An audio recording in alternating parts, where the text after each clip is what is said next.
itu adalah hal yang normal, asalkan si keputihan itu tidak memiliki warna, tidak memiliki bau, dan tidak memiliki efek samping lainnya seperti gatal-gatal.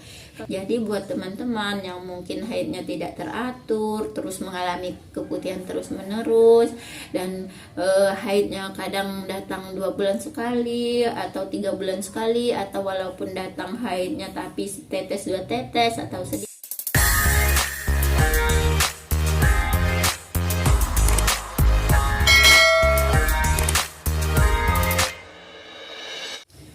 Hai, assalamualaikum warahmatullahi wabarakatuh. Kembali lagi di channel aku, Herianti Latifah.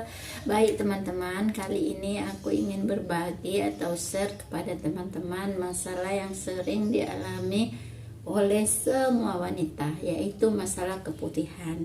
Ya teman-teman, berulang-ulang kali aku membuat konten masalah keputihan ya teman-teman, karena keputihan ini hampir semua wanita mengalaminya, dan sebenarnya keputihan ini adalah hal yang biasa, tapi yang sering membuat wanita-wanita galau yaitu keputihan yang sering dialami terus-menerus tapi menstruasi tak kunjung datang.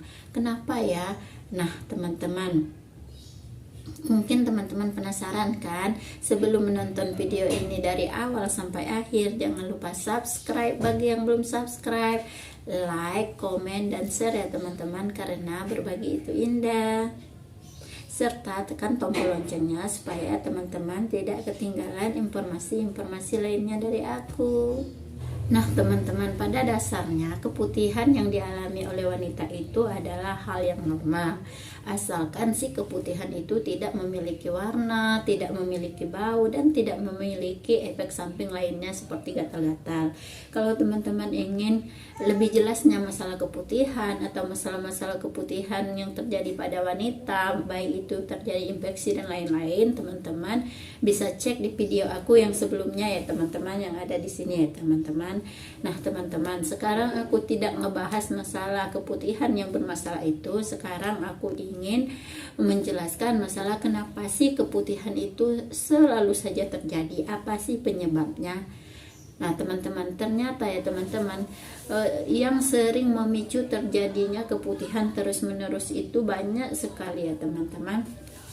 Di antaranya ya teman-teman, penggunaan antibiotik yang terus-menerus. Nah, penggunaan antibiotik yang terus-menerus ini, misalnya yang paling sepele ya teman-teman, misalnya teman-teman sering mengalami sakit gigi. Nah, otomatis kalau sering mengalami sakit gigi, teman-teman sering mengkonsumsi antibiotik seperti amoxicillin dan lain-lain terus-menerus ya teman-teman, itu bisa memicu teman-teman mengalami keputihan.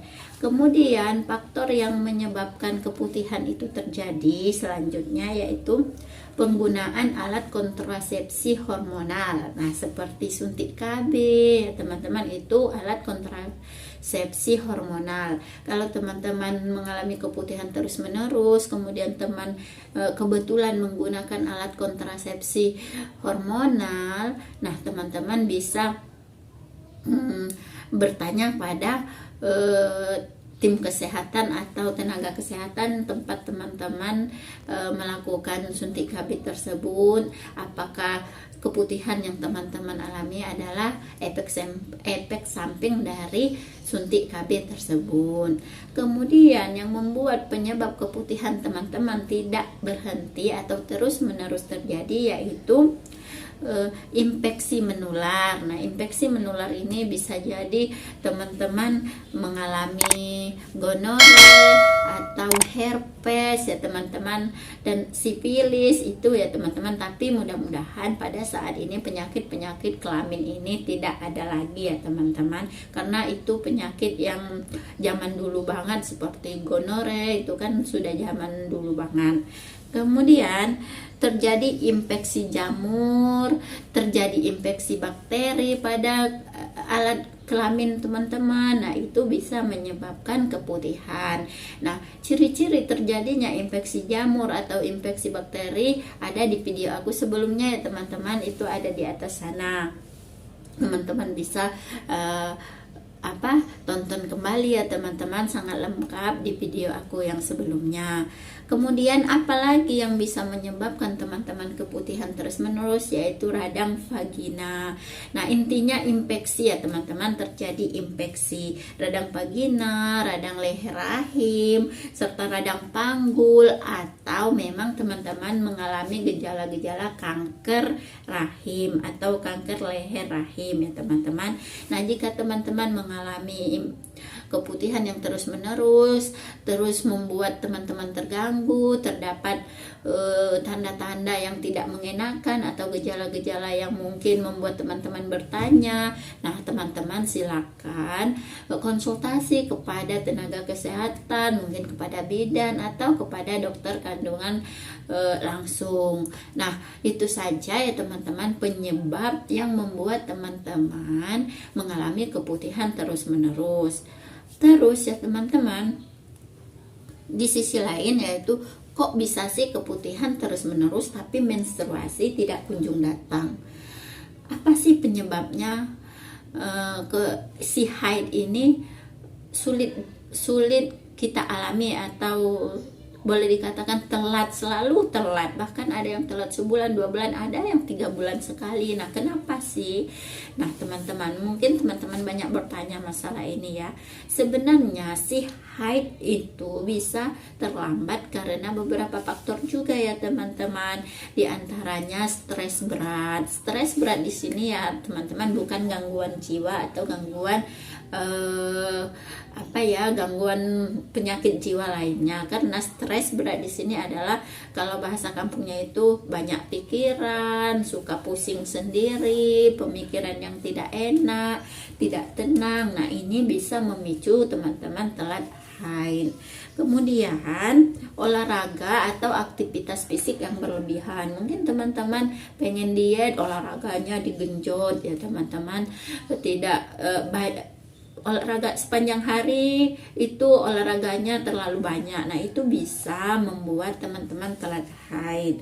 Kemudian obesitas atau kegemukan, berat badan teman-teman sudah melebihi dari batas normal, itu juga bisa menyebabkan si haid ini telat datang atau menstruasi tak kunjung datang.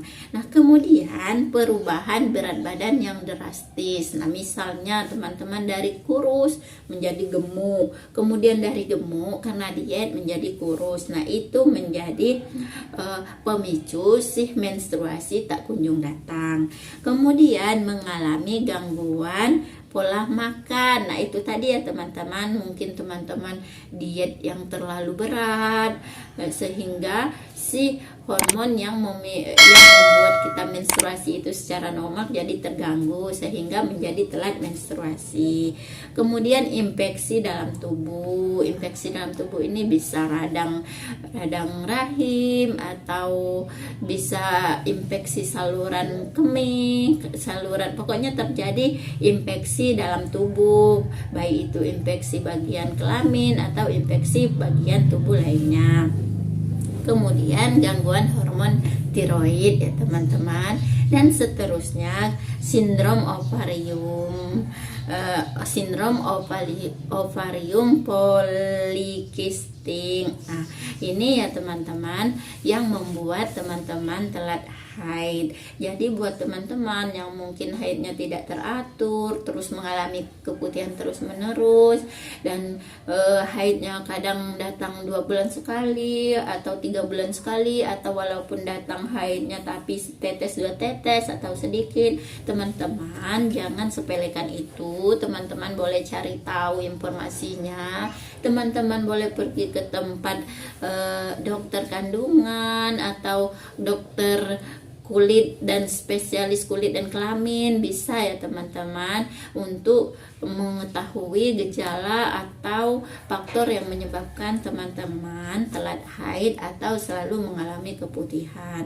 Nah, itu saja ya teman-teman informasi yang bisa aku sampaikan pada saat ini. Semoga bermanfaat, dan jangan lupa subscribe, like, komen, dan share ya teman-teman, karena berbagi itu indah. Serta jangan lupa tekan tombol loncengnya supaya teman-teman tidak ketinggalan informasi-informasi lainnya dari aku.